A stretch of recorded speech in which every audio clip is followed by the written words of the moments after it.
Welcome to Baraza. I'm Lama Mugabo. I'm in Kigali, Rwanda, attending Chogom Business Forum, and I'm here to meet change agents, African and development partners who are building the Africa we want to see.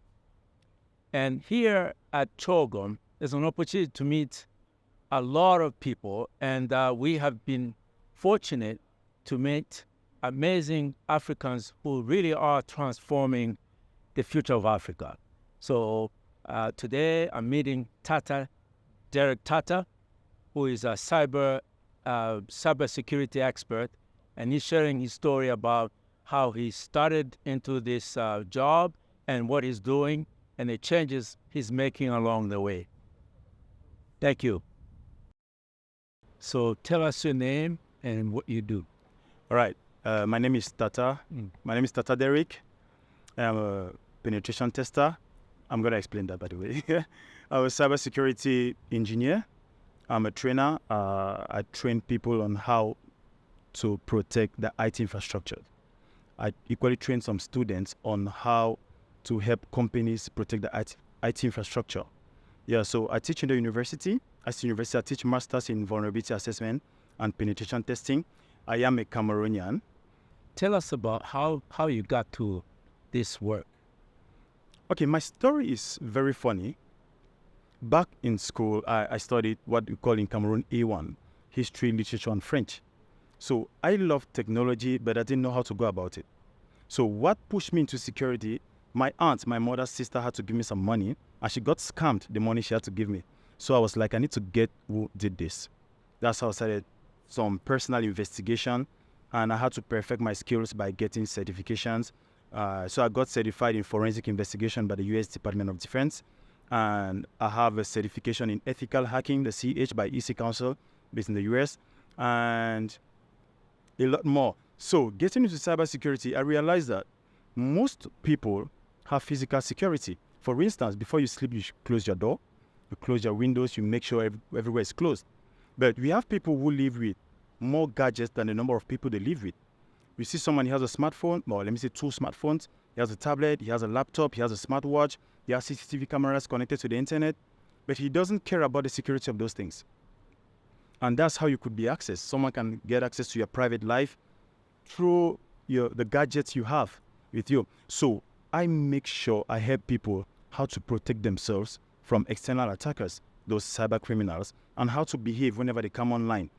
Did you train in Cameroon or you went to the States? Okay, so I did my training from Cameroon. Mm-hmm. So I was in Cameroon, I didn't travel, so I got my, it was actually online. Yeah, so after that, I had to train because after my training, I went in as a student. After my training, they equally trained me as a trainer. That's why today I have students in the US, I have students in Canada, I have students in Germany and the UK, excluding Africa because Africa is almost everywhere. And there's this program I organize every year. I call it the Cybersecurity Hands-on Bootcamp. The bootcamp, I believe in giving back to the community.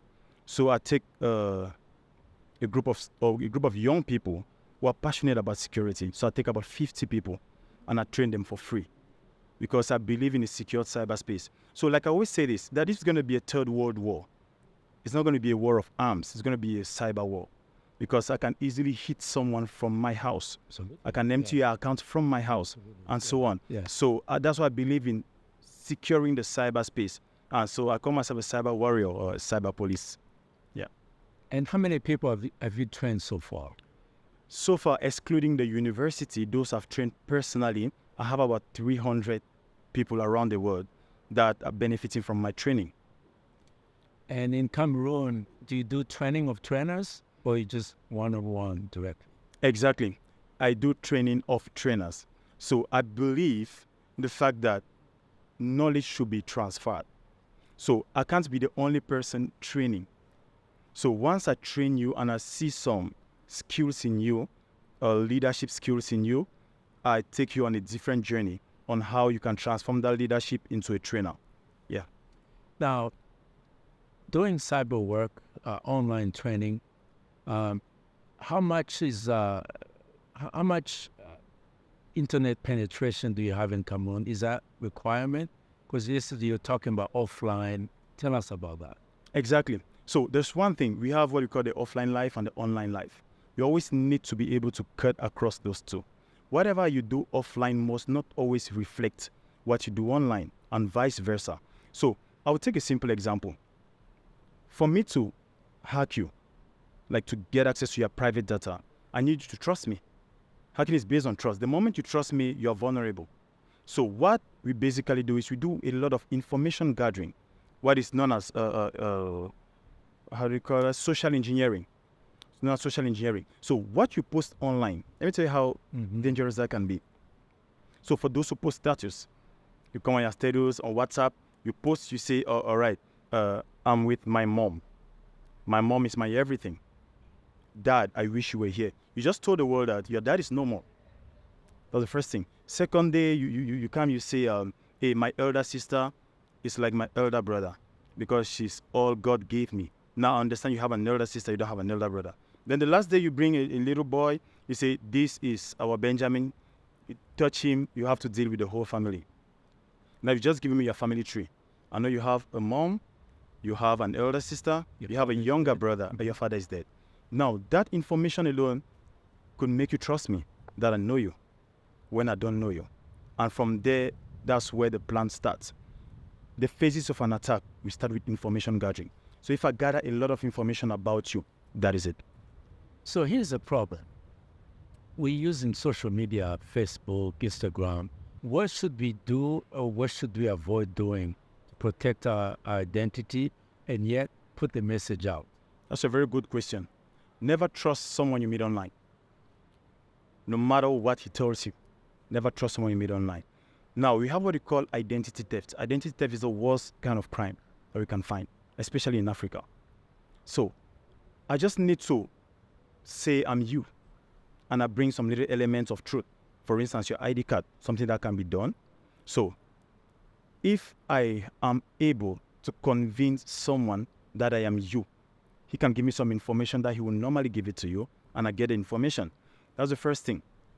Secondly, we identity theft. People need to be sensitized. People need to know the things they don't have to do. For instance, I can use your phone number and call anyone. I mean, something I can do. Or I can use your phone number and send an SMS to someone and asking him to send some information, to send some money to someone. And if he sends the money and tomorrow it's like, hey, the money you asked me to send, can I have it back? You'll be like, no, you didn't. And he shows you the phone number. A phone number is a unique identifier. Two people cannot have the same phone number. So how do you protect yourself from that? Or I call you, in Africa, we are scared in Africa of some particular things, some particular domains in Africa we don't want to talk about. For instance, I use your phone number and I call some government authorities threatening them. And it boils down to you. And it's on you. Yeah, because it's your phone. Exactly. There is no way you're going to get out of it. You'll be arrested, and it's going to show, the data is going to show that the phone is your phone that was used, or the number was your number. It could not be the phone, but it could be a number. So now, how do you protect yourself from this? That's the first question. Most of us don't care much about our own protection. They think that having a pattern or a password on the phone is enough. Yeah. But it's way more than that. It's way more than that. So always make sure it starts from the information you share online. If you don't share private information, it will be difficult for me to have access to your private life. Wow. Yep. Students that you have trained either in Canada, Germany, or US. Yep. That experience that they get, have you had referrals from those trainings? Because we value the work you're doing, because I think it's about time Africa take ownership of technology. Exactly. To use it to our advantage. Yeah. And so people who are interested in your work, how do they find out about, how do they reach you? Yeah. So I've had a lot of referrals, especially from LinkedIn. So I had to give training to the Congolese government, the DRC. So they gave me a group of students. They were about 20 students. So I had to train all of them. And from there, some other people heard about the training. And I went to Lomé, Togo, did the same thing in Angola too. So just to give training on basic security, how to protect yourself. Yes, my name is Dereke Tata. On LinkedIn, that's the same thing I use, Dereke space Tata. And On a website? Yeah, I have a website. I have a portfolio, tatadereke.com. And I actually have a website, Cyber Defense. Cyber Defense, my company, where we actually deal with every security-related issue. And just to add, before I forget, I actually assist the Cameroon police in cybercrime-related activities. So once someone has been scammed, you know, we use a lot of mobile money in Africa. So now some people use that as a medium of scamming. So now once someone has been scammed through mobile money, how do we get the person? At times I run live shows on how I'm catching a scammer. People are following. Yeah, I have them on my Facebook page, Dereke Tata, where I'm catching someone live. Like we get to know his location, get his ID, get his real name, his phone number, his face, and everything about him. So the Cameroon police actually uses that. So with me, in some cases, I actually intervene. Awesome. Yes. And when you do training, do you follow up online, or is it just one-time deal? Though I do a lot of follow-up, because I don't believe in creating robots. I believe in creating human beings. So I should not tell you, click here, click there. You should be able to understand why you're clicking there. So robots will work according to the program. But I don't want to use you like a robot.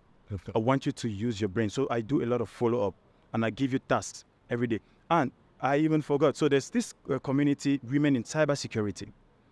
It's a global movement. So it started in the US. So like 2 weeks ago, they got me to be one of the mentors of the girls. So I'm mentoring some girls in the UK right now, some are in Canada, on how to become a good cybersecurity engineer. Yeah. Good job, man. Best luck to you. Thank you. Really Thank you very glad- much.